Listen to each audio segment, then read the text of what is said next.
Bulldog Nation, you are now going to witness, watch, and listen to the best podcast in the league. Get set for a wild ride with From the Hill Podcast, featuring Wayne Cartwright, Damian Green, Tanarius Gooden, David Thomas, Jennifer Murray, and Corey Williams. Don't miss out. Subscribe now to From the Hill Podcast. It's time to turn up the excitement and make some noise.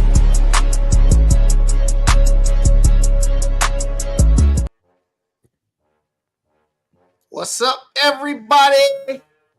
Hey. Welcome to another great Tuesday night, or as we like to say, great Bulldog evening. Hope everybody is well out there. Yeah, it was a great weekend. I know a lot of folks, we watched Super Bowl 59. We'll talk a little bit about that here in a second. But for those that are just coming in, if this is your first time joining us, make sure you hit that subscribe button. And then also, please make sure that everybody who watches this show, you hit that like button. All right. Across the bottom of the screen, we got all of the updated sports information. And there is a lot of information that is going across the bottom of that screen because you've got both basketball teams in action, indoor track, you got bowling, you got all of that stuff going on. All right. So just be apprised of everything that's going on. All right. Make sure you govern yourselves accordingly. First off, Dave, well, first off, let me just show this. In the theme of Super Bowl 59, we had this esteemed gentleman on a couple weeks ago. Yep. Marlon is he works for the Philadelphia Eagles. You see, he has his hands on the Lombardi trophy. He does. And he soon will be getting himself a Super Bowl ring as part of the staff. He will. Jewelry.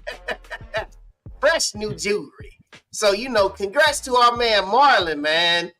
And also them Philadelphia Eagles for doing away with them Chiefs for one season here. Yeah, shout out to Marlon Sanders Jr. from Mobile, Alabama. He used to be the video assistant for Alabama A&M football. And he worked his way up to the video assistant for the Philadelphia Eagles. So one day with the Eagles, that title won't have assistant behind it. He'll be the guy. So shout out to Marlon. Start here, go anywhere. Yes, sir. We love it. We love it. Yes, sir. And so, Dave, there was a commercial that went forth that a lot of folks saw. You know what? I'm just gonna clear the floor for you. I'm gonna take this down because I want folks to hear what Mr. David Thomas has to say. Go ahead, Dave. The floor is yours. So, for those of you who don't know, if you're on Twitter, you should know. But during the Super Bowl, A&M had a commercial that aired. It was a local commercial, I guess, or a several market type of commercial. But nonetheless, it was a commercial that aired during the Super Bowl. Excuse me. And how we are, our school did this. We're excited to see this. And then there was a joke made about, because people were wondering, wow, during the Super Bowl, how much did you guys pay for that commercial? And there was a joke made on Twitter and it said, $18.75 million. And from that joke, it just went left. Like, it was crazy how Twitter just took this. I'm going to say HBCU Twitter took this and ran with it. Some people actually thought we paid that amount of money for the commercial. Nobody really knows how much we paid for the commercial, except for those who paid for it within the administration. But it caused a whole bunch of, uproar, and, some comments were made, how does a underfunded HBCU, pay this amount of money for a commercial? And there were some people trying to give clarity, about it. And then it came around finally that it was a joke, but it was already gone from there. And so as HBCU Twitter does, everybody got at each other's throats, so I don't get into all that. I will lurk and read it, but I don't comment on it. But it's funny, nonetheless. Also, some people take it a little bit too serious. But Bulldog Nation wasn't backing down from them comments. You know what I mean? So I mean, as much as people like to throw it at us, you know, as far as if we did pay 18.75 million for the commercial, so what? If we got the money to pay for it, then that's how much we pay for the commercial. But And, that's not how much we pay for the commercial. But and again, if it was that much and we got it to pay for it, then that's it. and just to add to what David said about the commercial, so I used to work in the TV business for a little bit, so I know how it works a little bit. Break it down, T. Break it down. So Fox is the affiliate that was this year for the Super Bowl. If you haven't noticed, every year it rotates from Fox to ABC to CBS to NBC. what's the other NBC. Mhm. And of course you're probably thinking now, why not ESPN? Because those four that I just named, you can pick those up by digital antenna. You can't pick, you don't have to have a cable subscriber or internet service provider to pick those two up. You can pick those up by rabbit ears or digital antenna. So that's why it's those four. So everybody gets the opportunity to watch it in the United States. You want everybody to have the opportunity because ads sell. The reason the commercials are so expensive in the Super Bowl is we know why. Because everybody watches the Super Bowl. Now, what that does on a national level, it takes those 30-second spots up to $1 million, but up to millions of dollars for a commercial. On a local level, such as Huntsville and other markets that the commercial was shown, that local affiliate here, our Fox affiliate is WZDX, Fox 54. Guess what they can do? Like, hey, you want a 30-second spot during a commercial on Super Bowl? We can up that price a little bit. Is it millions of dollars? No, because everybody doesn't get to see it. The only people saw is the people that are in that viewing area. WZDX serves North Alabama, up into Tennessee, down to Coleman, kind of East Mississippi, and all the way over to Jackson County, Scottsboro.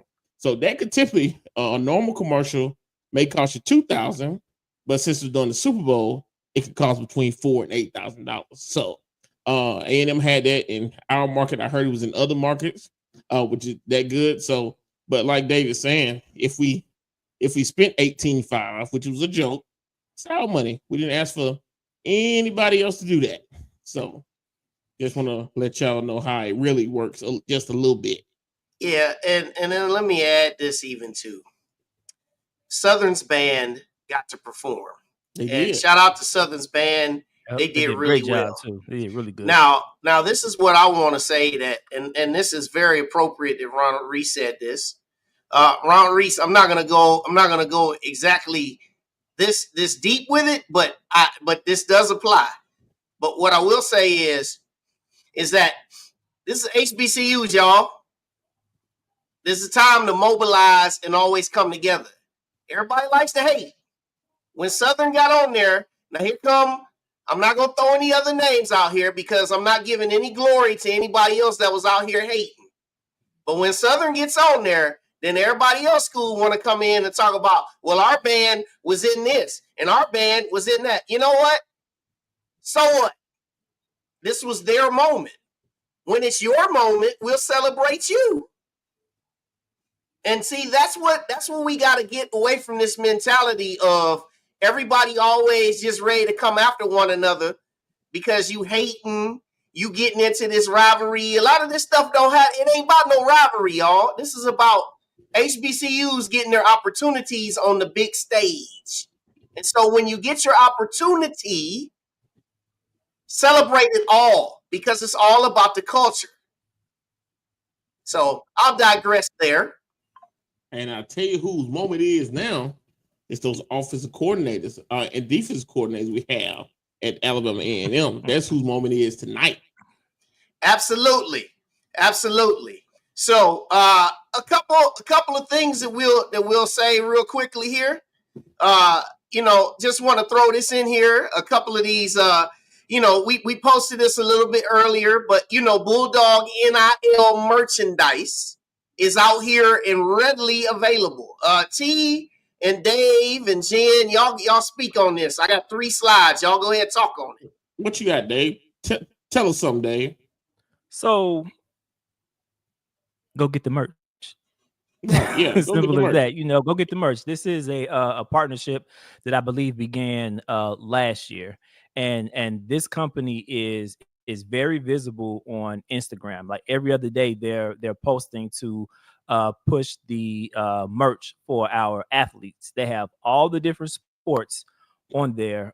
You can find them again right there on Instagram, AAMU_merch, or you can go to their direct website, which is Influxer. Let me get it right. What is it? Influxershop.com. It's influxermerch.com, and I'll just spell it for you. It's INFLUXERMERCH.com. And when you go to their website, you can click on Shop Colleges, and you will see Alabama A&M.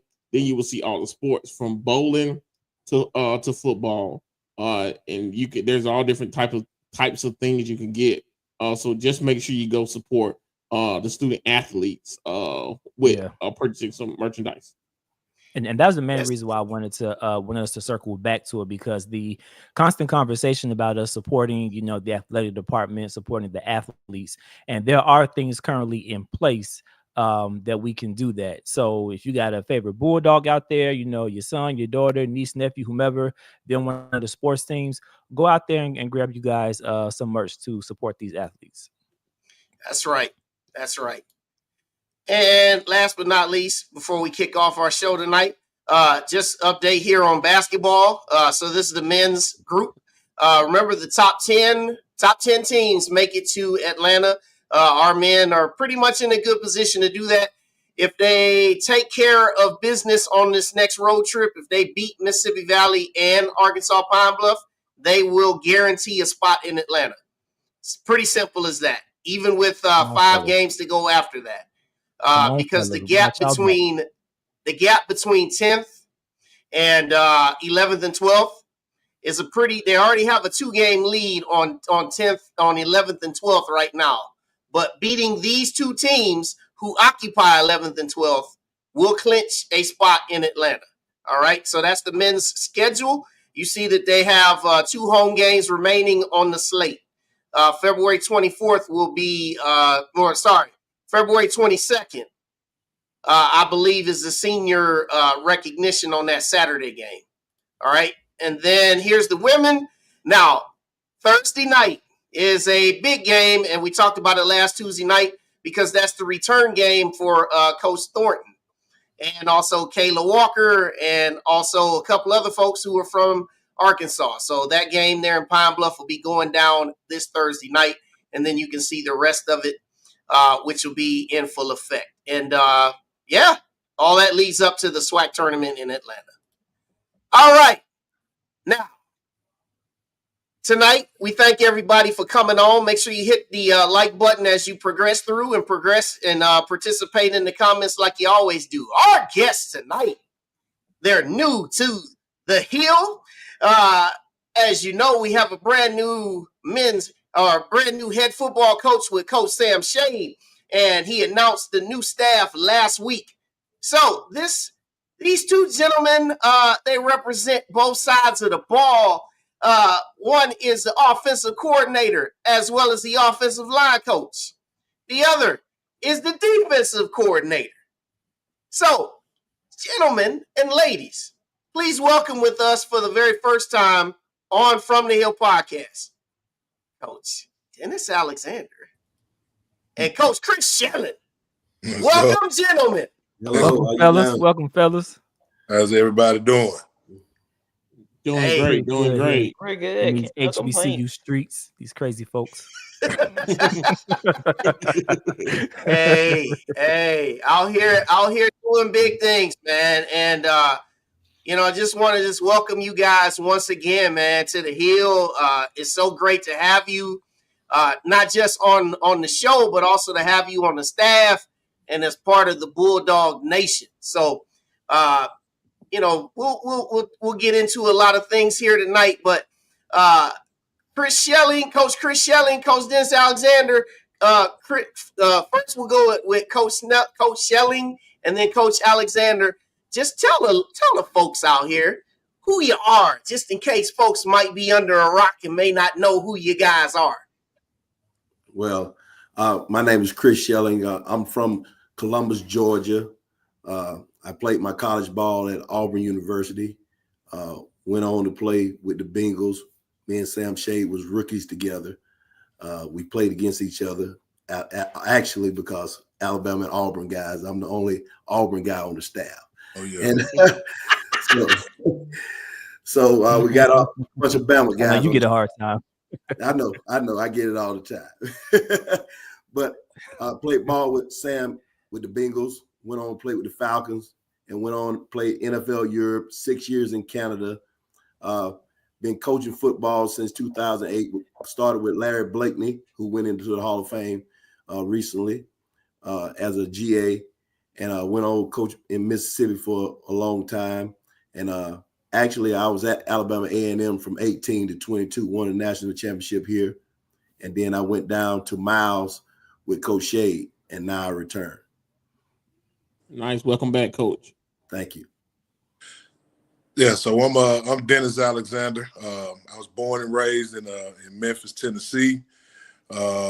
Almost kind of like Coach Snelling a little bit, man. Our backgrounds are a lot similar. I played my high school ball at Westwood High School in Memphis, and graduated from there and played at the University of Alabama from 99 to 2003. Once I got done there, got an opportunity to play with the Titans for a little while, and then got sent over to NFL Europe for a little while, and had a career-ending knee injury over there. And so once I got done, I kind of got into coaching right here in the great state of Alabama, and got my first gig at that time it was just Lanier High School, and then once the name changed over to Bessemer City, so I started off as a position coach there, and then 3 years later, kind of jumped into the head coaching role. Was a head coach for 3 years. And once I got done there, or once I got let go from over there, I ended up going to Mississippi JUCOs at East Central Community College in Mississippi, in Decatur, Mississippi. Spent 8 years there, and then got a call from Coach Shade to come help him out at Miles College. And I was there for 3 years, and now I'm up here in Huntsville, up here on the hill, ready to make some more history. And so we got all this Iron Bowl clashing going on. And what's so appropriate is the very first time in the history of the SEC basketball, you're going to have a 1 versus 2 matchup this Saturday with Auburn and Alabama. but great that you guys are on the staff, and man, we just so thrilled. So Jen, go ahead, kick it off for us. All right, coaches. Well, first I have to say, Coach Alexander, I am an alum of Lanier High School, so I definitely remember your time there. All right. So shout out to that. But for both coaches, you all have both been household names from your playing days to now coaching in the state of Alabama. Can you tell us how that transition has been from player to coach, and what are some memorable moments that you have as a player and as a coach? Yeah, for me, it was an easy transition. I tell everybody, a lot of people that when I was in high school, my last 2 years, I didn't really have an offensive line coach. We just was a smaller school. We were a little bit underfunded, so we didn't have the funds to kind of fill out a whole coaching staff. So my head coach at the time, he actually sent me to like some camps to Mississippi State and other places to kind of just learn as much as I could. And, once I got back, I kind of taught, helped teach it to the guys. And, I think from there, I kind of knew what I was going to be once I got done playing. And, just playing in this state, playing at, the University of Alabama, obviously, like you said, you get the household name. And everywhere you go, people just kind of they kind of know you and they gravitate to you. So just having that opportunity to play there and continue to be in the coaching world and kind of stay close to the game, it's kind of meant the world to me. I kind of feel like I'm walking in my purpose now, which is being able to pour into these young men every single day, not just about football, but just about life and how just how to navigate this thing as well too. But just the moments, like you talk about it, it's really a daily thing, just every day. Obviously we love winning championships and winning big games all the time, but it's small moments, that you guys, the crowds and all those guys that they miss, on our daily walk every day with our players, and I think those small moments, behind the scenes a little bit are kind of what keep us going. Obviously, like I said, winning those games, winning those championships, they're awesome. But, to do this job at a high level like we do it day in and day out, you got to have these small, big time wins every single day. So I think that's kind of what keeps us going. I'm kind of the same way with Coach. My high school team, we only had like 24 players, and me and my head coach, we used to sit around all the time, and he used to teach me football. And football has basically saved my life. Being able to go out there and play this game has took me all around the world. It saved my life, and that's what I kind of do this game for, to help someone. I have kids of my own. I have a son over at Hazel Green. So, I have kids of my own. I have grown kids that have been through the process of going through college and everything. So it's always to help the young men. We're trying to raise our own. We're trying to help them become fathers, husbands, good people on this earth. And that's what we do. You always can play football, but at some time it's going to end. So the first thing you have to do, you have to get your education. That's what we preach. Get your education and do right. You know what's to do right and what's wrong. We don't have to tell you that. That's good. That's good. Coach Shell, I wanted to ask about National Signing Day. So that just occurred last week, and we signed, I believe it was 31 players. It's a mix of transfers as well as high school kids. I was happy to see that we had a good number of high school kids that signed with us because, Coach Shea, when he was on and through the press conferences and things like that, he talked about that he wanted to make sure we can get players that we can develop as well. Can you talk to us about you guys' approach about signing day and the recruits that you guys recruited? Well, we brought in 17 mid-year guys, and we brought in 14 younger guys. So we're trying to bring in some coaches, some guys that we see fit, that will fit our program. Guys that have good academics, good purpose kids that want to do the right things. Want to work hard, want to do the right things on and off the field.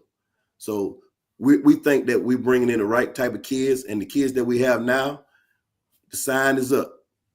We're hiring. So you want the job, you're going to have to come out here and work for it. Mm-hmm. Like to hear that. Mm-hmm. Coach Alexander, anything you want to add regarding the signing class? Yeah, so I mean, it was a great group of kids, man. Obviously, we kind of got in a little bit, later during the recruiting period, but we had the opportunity to sign some really talented kids. Obviously some at the mid-year, we signed some guys that were at Miles, that wanted to follow us here. And we signed some other, guys that were, from this area, from the Huntsville area, that were trying to get back closer to home, that were off at other colleges as well too. So we signed, we feel like we signed some guys that, that can give us some immediate help with the transfers. But we also, like Coach said, we signed some guys that are going to give us a really good foundation, for what it is that we're trying to build here on the Hill. Some really good young high school prospects that are going to, obviously when they get here, they're going to have to prove themselves, but they're going to have some guys in front of them that they can see, that can show them the way of being a really good, college football player. And we're excited to watch all those guys come in and show us what they can do starting this summer. Yeah. Nice. So a couple things. I don't let that box that Coach Alexander is in fool you guys. This dude is huge, man. I met him last week. He's about 6'6". I mean, you could tell he was an offensive lineman. So don't let that small box fool you. He's fit himself inside the box right now. Yes, sir. Hey, and Coach, one thing, Coach Snelling as well. He also coaches the safeties, and he's the assistant head coach. And you could tell that he probably could still backpedal like the best of them. He's in good shape too. But what I want to talk to you two gentlemen about is your staff that you have on the offensive side of the ball, that you have on the defensive side of the ball. We eventually want to get those guys on so we can speak with them as well. But just tell the Bulldog Nation who you have on offense, who you have on defense, and Coach Alexander, we'll start with you. Yeah, so man, the staff that we have now offensively, we've all kind of worked together before. That's kind of what this football life and football culture does for you, man. You kind of work with guys that kind of, you all kind of have the same beliefs, so it's easier, to kind of work together because you kind of all think the same way. So, just starting off our first guy, Coach Antonio Carter, we actually were teammates at the University of Alabama. We came in as freshmen together. But he's been a lot of places. He actually GA'd, or actually was an assistant receiver coach at Alabama for a while. His recent job, he just came from FAMU. He was on that national championship team on 2 seasons ago. So he's got a lot of experience with receivers. He's our fiery guy on offense. He gets everybody going. He's bringing all the energy every single day. So you're definitely going to hear him on the sideline throughout the week at practice if you come to see us, and during the games as well too. Our running backs coach is Jamal Fobbs. He's another guy that's got tons of experience in coaching college football. He's got a family coaching tree that's been coaching for a long time. His dad was actually our running backs coach when I was at the University of Alabama. So we had a chance to kind of first meet there, and we've just kind of, we got the miles together and had a chance to work together there as well. Our tight ends coach is LaJuan Latson. He was actually our former wide receiver coach at Miles before he left to go to Arkansas Pine Bluff. He had one of the top receivers in the country last year at Arkansas Pine Bluff. The kid actually signed with University of Oklahoma after this past Bonnie year. Gibson. Yeah. So he does a really good job of developing guys, just like Antonio and Coach Fobbs does. And then our quarterbacks coach is Coach Kenton Evans, and we were actually high school teammates. He was my quarterback in high school, and he holds all of the passing records in Tennessee. You can go look him up now. They've been standing now since about 1996, 97, and he had an awesome arm then. And everything that he was doing back then, he instills in the players that he has now. So, and obviously I'm the OC and I coach the O-line, but I can't do any of this stuff that I do without those guys. Obviously I'm an O-line guy, but they bring a lot of input to me as far as the passing game goes. And they really keep me on my toes with that. But we feel like we got a really good offensive staff that knows each other, that knows what we're looking for. If one of us is down, the next guy can step in and kind of pick up the slack. So we're excited offensively about, our staff and the guys that we're going to have going into the season this year. Yes, sir. Thank you, Coach Snelling. All right. With the defense, we have some very experienced guys, and we're going to start up with the front. That's how we always go. Our defensive line coach will be Marco Coleman, all right? A guy who went to Georgia Tech, first-round draft pick. Miami Dolphins. Miami Dolphins. He played with the Washington Redskins. He played with several places, and he coached at Georgia Tech also recently. So he's going to be a great addition. He's very smart, very intelligent about what we're trying to do up front. He knows what he's talking about, and I'm excited to have him on board. All right. With our linebackers, we have a great guy, Ronald McKinnon. He played at North Alabama, two-time winner, player of the year in Division II football, played pro ball at Arizona with Arizona Cardinals, ferocious player. Small, but he knows how to get to the ball. And I love his attitude. He definitely have a passion for the game. He loves it, and he loves to teach kids to do it the right way. I love me some Ronald McKinnon. And my guy, he's having a hard time now, but I love him to death. We got another Alabama guy, all right, Antonio Langdon, all right, Thorpe Award winner, first-round draft pick. Outstanding person. He's from a small town in Alabama, that people don't know about. Football people know, because a lot of players come from that area. All right, it's Town Creek, that Town Creek area down there. Hey, up there. Alabama people know that's where some players come at. And Get some solid people from Town Creek. Yes. That man played for my Browns, man, back when we was really legit. Yes. So we're happy to get Antonio aboard. I hope he continues to do great things with our guys. And I coach the safeties, and I'll be the defensive coordinator. We'll be running 4-2-5, and we're going to try to be aggressive. And number one job is keep points off the board. Hey, if you don't mind, Wayne, let me interject real quick, Coach, because a 4-2-5. I know what a 4-2-5 is. Kind of tell the people what a 4-2-5 is, and when you finish, Coach Alexander, could you kind of let the people know about what type of offense that we'll be running also? Mm-hmm. A 4-2-5 is 4 D linemen, 2 linebackers, and 5 defensive backs.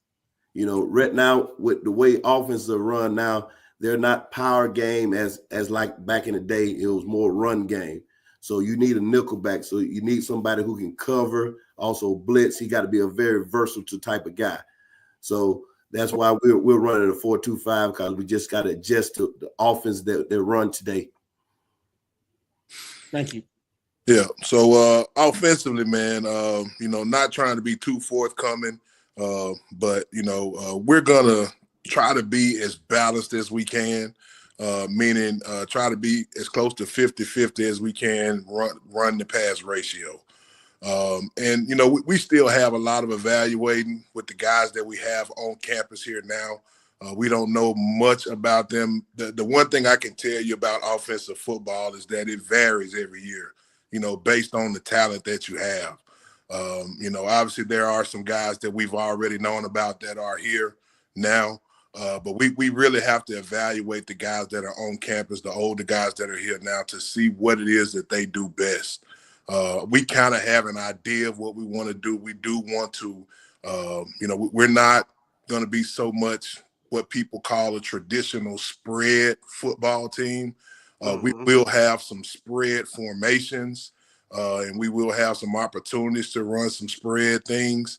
But we still, offensively, and I don't know what everybody else's philosophy is, but offensively, we still feel like that football is a line of scrimmage game, which means that you got to have the big guys up front have to perform well in order for you to have a chance to win.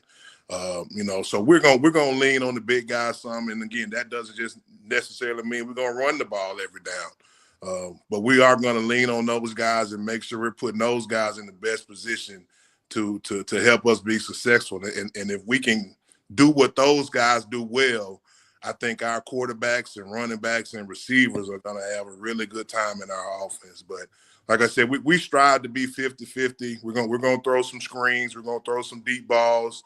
But we just got to continue to evaluate the guys we got here now. And I can tell you this, we've done a little bit so far. And, we are excited about some of the talent that is still here on campus right now, starting with the quarterbacks and the receivers, O-line guys. We got some huge guys up front, man, that we feel like can really do some damage up front in the run game.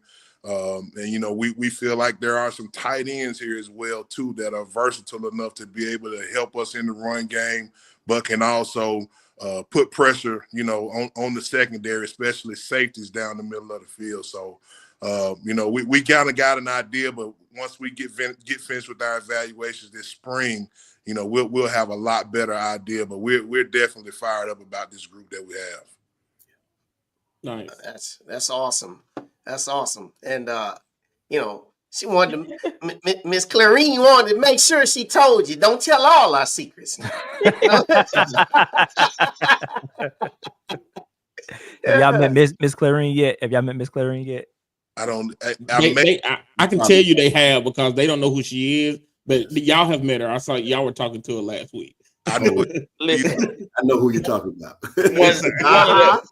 One of the best supporters is on the 10 hill. toes down all the way. She don't play. Yeah, she does not play. I was actually sitting in front of her while they were playing the highlights, and she was like, "Coach, you got to move your big head out of the way so I can." Yep, you met her then. Yeah.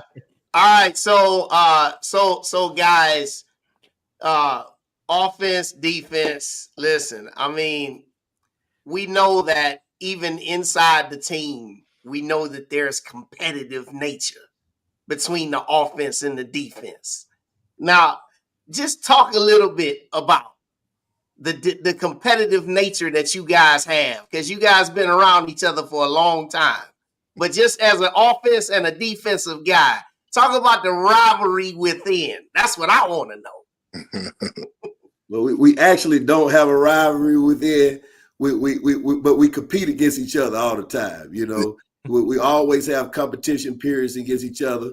But you know, us and we try to make this one team. We are all together, and that's what we compete during practice. And after practice was done, we shake up, and we tell each other we love them, and we're gonna come back tomorrow. We're gonna compete some more. He being nice. Coach Alexander got that grin. Man. You want to tell it. Listen, look, I've been coaching with these guys for 3 years now.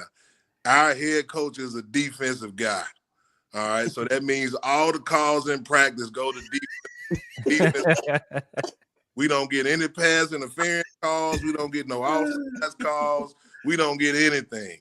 All right. We don't get any calls. But listen, man, it's all fun, man.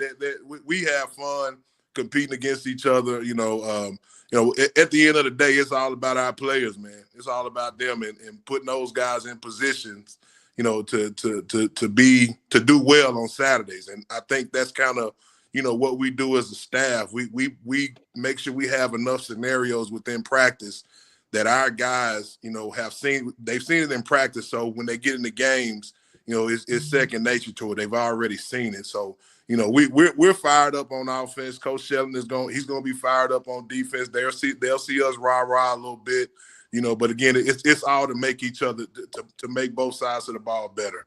And, you know, there's that old saying that, you know, iron sharpens iron. You know, that's our job, to be that iron for the day. And they're going to be iron as well, too. And we feel like if we can come out and compete against them every single day, you know, we'll have a good chance on Saturdays. Mm-hmm. Nice. So, you all have played on every level. What coach would you that you have played under would you say has influenced your coaching style the most? Ooh. Yeah. I don't know if he influenced my style, but I really admire Mike Tomlin. I really admire that guy. I had an opportunity to go up there preseason and coach with him about 3 years ago, and I just really admire the way he commands the room and he commands the team, and he's so verbally he speaks so well. I just love to be in the room with him. Yeah, I would say for me, probably my first offensive line coach was Neil Callaway at the University of Alabama. I mean, he was so instrumental in giving me an opportunity to be there and to play, and just the way he coached me. I mean, he was hard as heck. I mean, he was mean as a rattlesnake every single day, but he would always come put his arms around us at the end of the day and just be like, "Hey, listen, it's going to be hard in the game, so I'm going to be hard on you. So don't take it personal." And, you know, and once I found out, you know, what type of guy he was and how he loved on us at the end of every practice, you know, I was ready to run through a brick wall for him every day. And I try to model myself after him. You know, I try to, you know, listen to my guys when they have issues because, you know, and none of us are perfect. None of us are, living perfect lives. Nobody has it all together. But, you know, I just feel like if my guys can, if they know that I care about them, you know, I think they'll run through a brick wall for me too. So, you know, we try to create opportunities with our players to, you know, just have, you know, just meet up times outside of the field where we, you know, they come over to our houses and things like that. And we did that a lot with him too. So he kind of shaped the way that I kind of approach our guys every single day. And I think it's kind of worked well for me. I want to go back to something that Coach Shelley mentioned earlier that I think is really important just about anywhere. Coach Snelling, and this is something that you guys both can speak on. Coach Snelling, you mentioned, culture that you guys are trying to establish there. Can you talk about, what type of culture you guys are trying to establish, and how are you getting the players to buy? I know it's still kind of early, but how are you getting the players to buy into that culture? Well, it always starts with the little things. We're trying to get them to recognize the little things. Stand behind the line of scrimmage.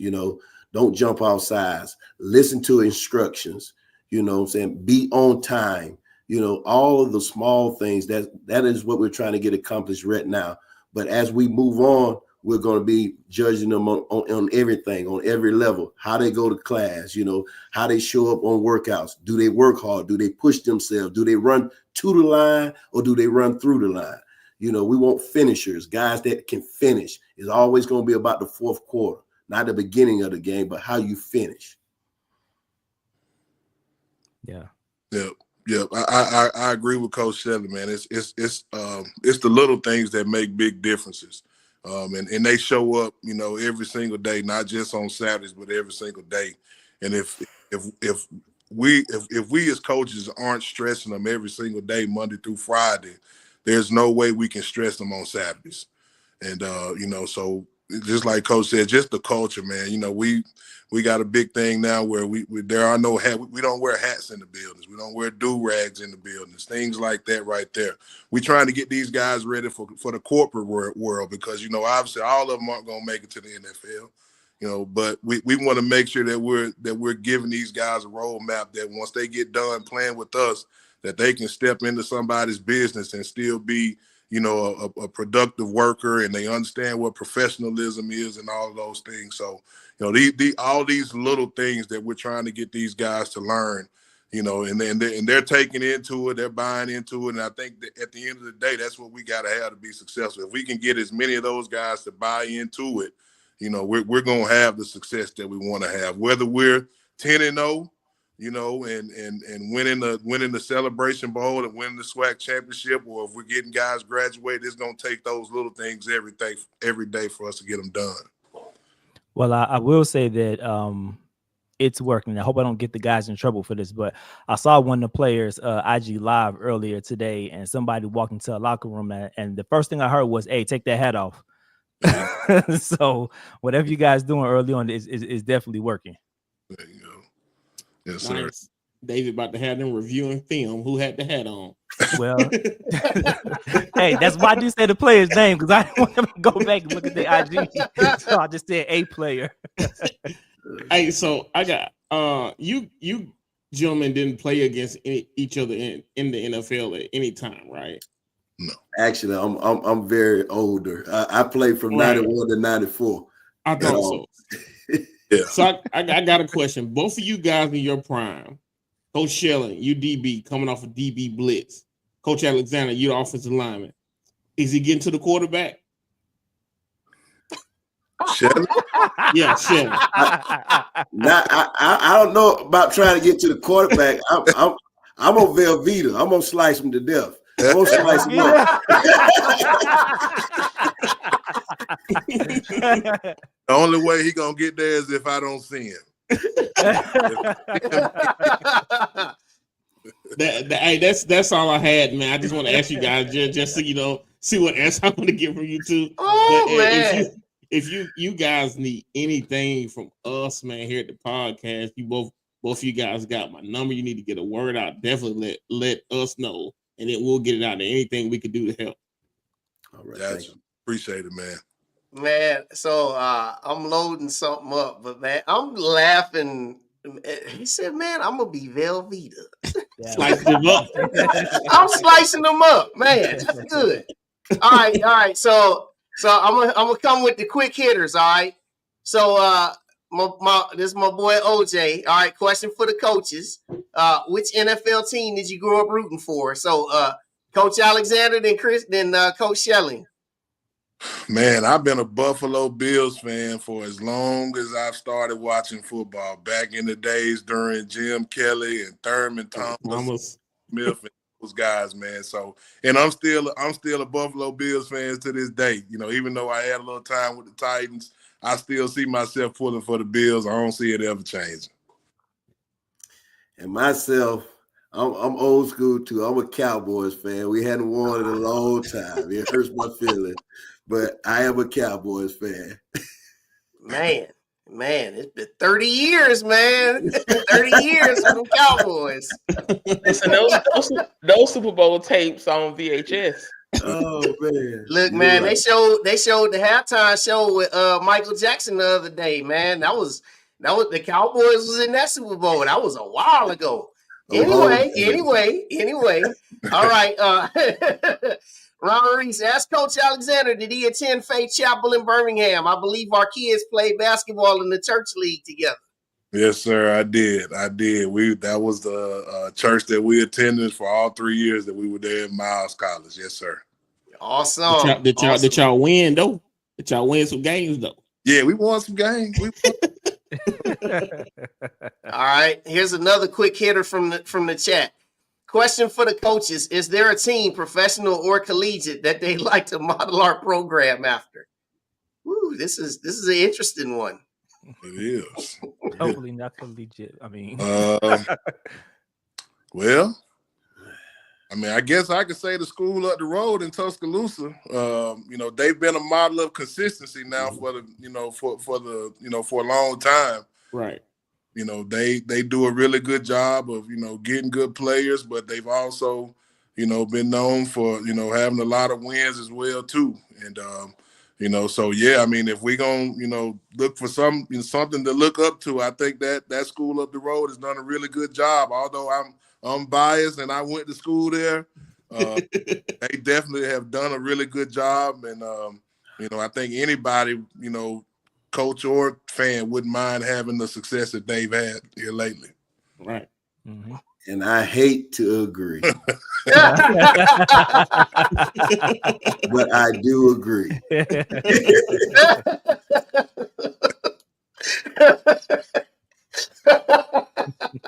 That's funny.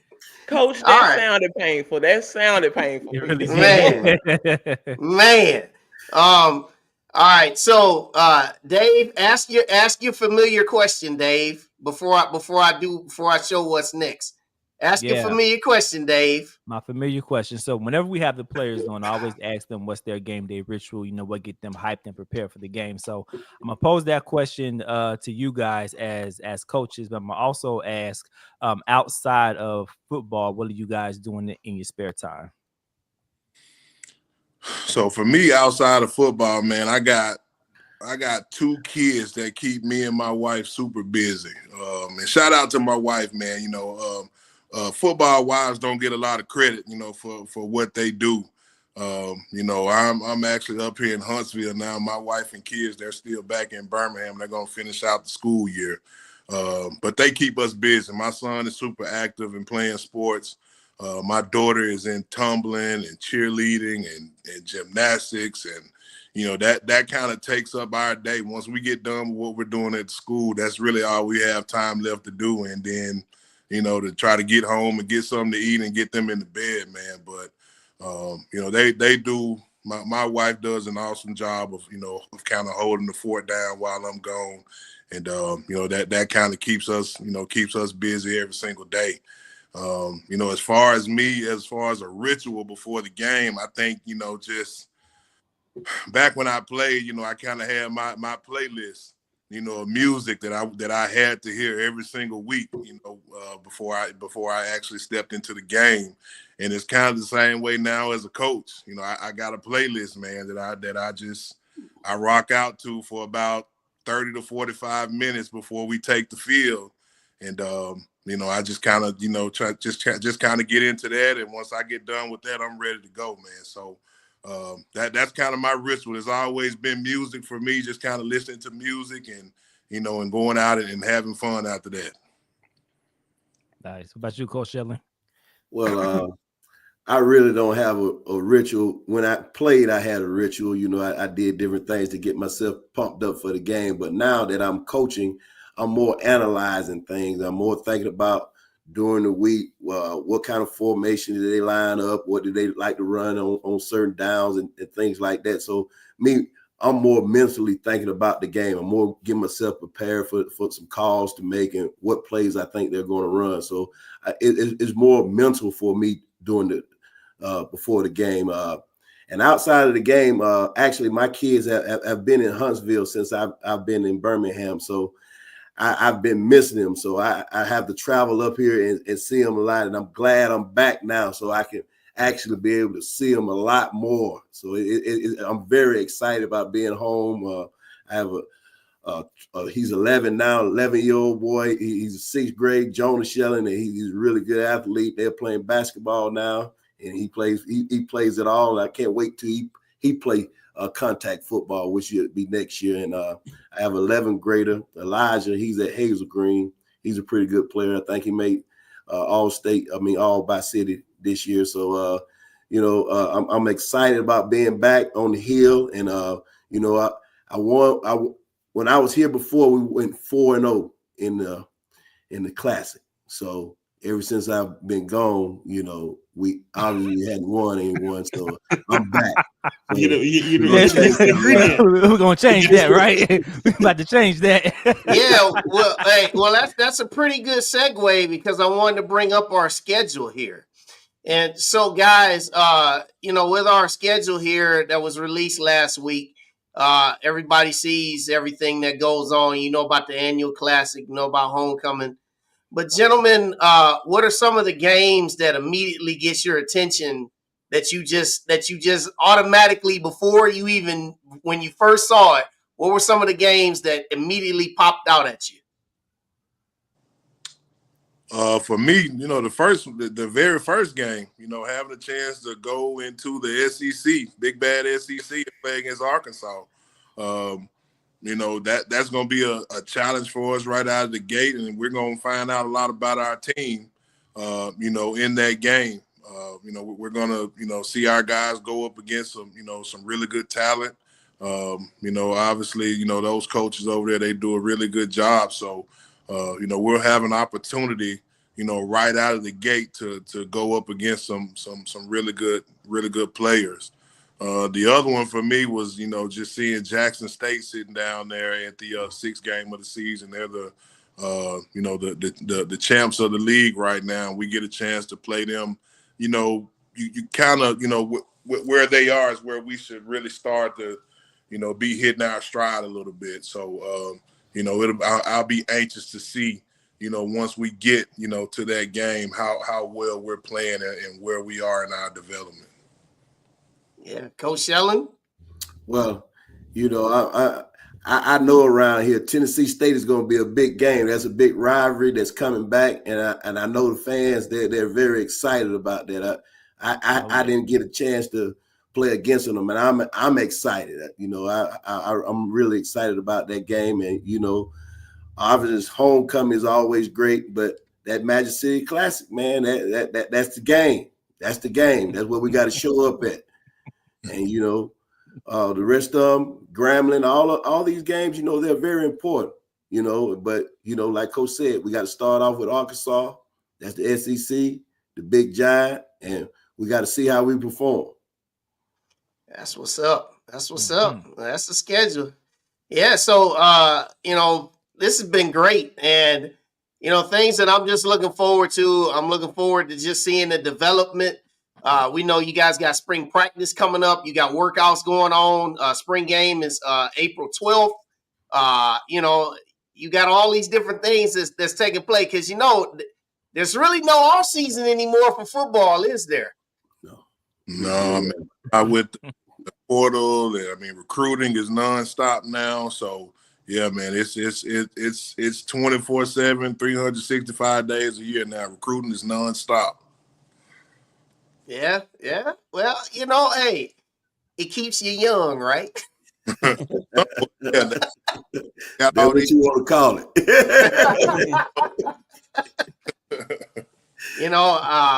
But yeah, this has been great, and we look forward to just talking even more because there's a lot more to to the development, a lot more to the team. We look forward to connecting with more of the coaches, even connecting more with you guys. Because we got some folks out here, man, hungry for winter. Hungry for a winner. It's been a minute. It's time, man. And I'm just so excited that you guys are here to make dreams come true. We excited. No pressure at all. You know, like I said, make dreams come true. We always dreaming anyway. Whether you winning or losing, you still always dreaming. You know what I'm saying? You always got to dream big. But I'm really excited.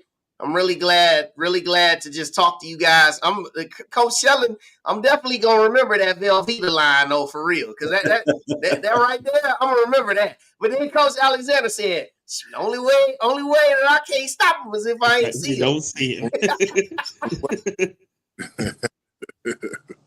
All right, so guys, so Coach Chris Snelling, Coach Dennis Alexander, everybody, thank you for being here on From the Hill podcast. We'll talk to you soon, guys.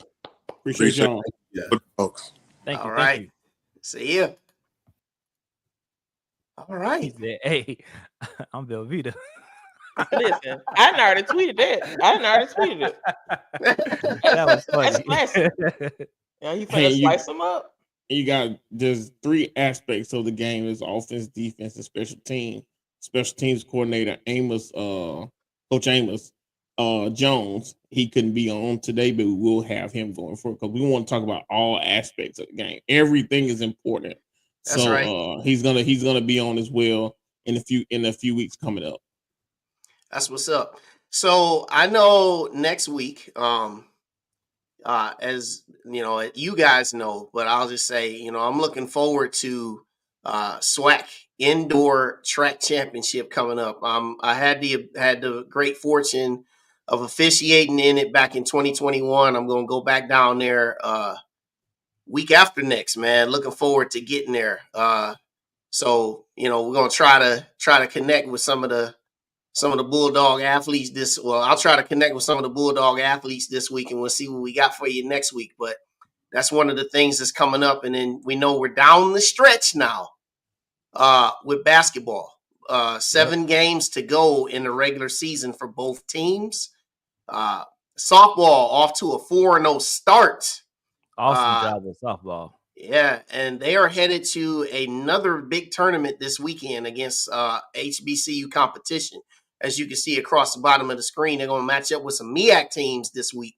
You know, they're going to get Maryland Eastern Shore, Coppin State, and then they used to be in the MEAC, now they're CAA. They're also going to play North Carolina A&T. So shout out to them. Also, baseball, they get started this weekend. They will be down in Houston at the Cactus Jack Invite, playing in a stadium, which OJ, if you watching this, man, drop in the comments what Minute Maid Park is called now, because where the Astros play. You know, they change the names of these stadiums, man, all the time, but it's not Minute Maid Park anymore. But anyway, that park in Houston that the Astros play at, that's where A&M baseball is kicking it off this weekend. So looking forward to that. And also, you know, man, make sure that y'all are on board with the 150th anniversary campaigns, making sure you're giving towards that goal of $1,500. And also just be apprised of everything that goes forth, man. Great stuff always. Dave, T. Gooden, Jan, final any thoughts? Go ahead. Yeah, I just want to say the women have 2 more home games at the EC this year. You got one on February 20th against we're hosting FAMU, and February 22nd we're hosting right here, Flipman. And then also the men also have I think it's 2 more home games as well. We got Bethune and FAMU. So make sure you come to the EC to support both teams. Like I said, it looks like both of our teams are going to be in the tournament. Unless something crazy happens on the men's side, I think we'll make it. The women are positioned very well to get some rest on that first round. I think being the number as long as they don't finish third. If you finish third. Well, actually, yes, they do get rest in the first round, right? Because teams 7 through 10 play on the first day. Yeah. Right. You're right. So Yeah. So make sure you come to support our women and men's team at the EC this month before we head to ATL to make some noise in the tournament. That's all I got. Yeah, and I'm looking forward. I'm gonna be at that game on Thursday the 20th, which is senior night for the ladies. So looking forward to seeing the ladies at that game, and also connecting with all of y'all. Yeah, awesome stuff. Jen, Dave, anything else y'all want to mention before the end tonight? I just want to piggyback off of your comment about the Astros. As a diehard Astros fan, it's still Minute Maid Park to me. All right. Like we in our Astros. I remember the Astrodome. Oh, listen, and it's still there. It is still there. It is. Yeah, you actually have to walk around it to get to NRG Stadium, but it's still there, still big. Isn't that the one Joel Osteen turned to a church, or was that somewhere else? No, that was where the Houston Rockets played, the Summit. Oh, yeah, the Summit. Yeah, the Compact's the Compact's in there, and that's but it's actually not that far. I think it's on the same like side of town, so it's not that far from NRG Stadium. Yeah, all these corporate sponsors, man, you lose track of them. Right. Yeah, it'd be great to have a corporate sponsor. I'm gonna leave that alone. Dave, anything you want to say tonight? No, man, just let's just do our part, y'all, and support the athletic program. Hey, and we gonna keep buying $18 million commercials on y'all haters too. Jeez, stacking it up. Yeah. Listen, I ain't saying nothing else. I have said enough today on Twitter. I ain't saying that one word. Yeah, Amen. Hey, the people it's all bad. good, man. It's all good. Hey, big shout out to everybody who watched tonight. Make sure y'all hit the like button. Nick Eden, my man. I hope. I hope you're right. I hope he's wrong. I hope we got it sold up and they suck. On the first part, decided. The first part, he said, I think the Bulldogs can take care of those schools in Jackson and Tally. Let's get it. Let's make sure the Man City class decides to swackies. No, I'm not with that part. I want them to be horrible, and I want us to it's just another game. I don't want to be on edge. Don't y'all listen. Don't do Nick. Nick had our back today. Don't do Nick. I ain't doing Nick. I'm doing his school. There's a difference. Hey, big shout out to Nick. Big shout out to everybody watching the show tonight. All those that were in the comments. Thank y'all. I love y'all, man. Next week we'll be back again. And it's all love for Jay the Great, Just Dave, T Gooden, Wayne Cartwright. We'll see you next week, y'all.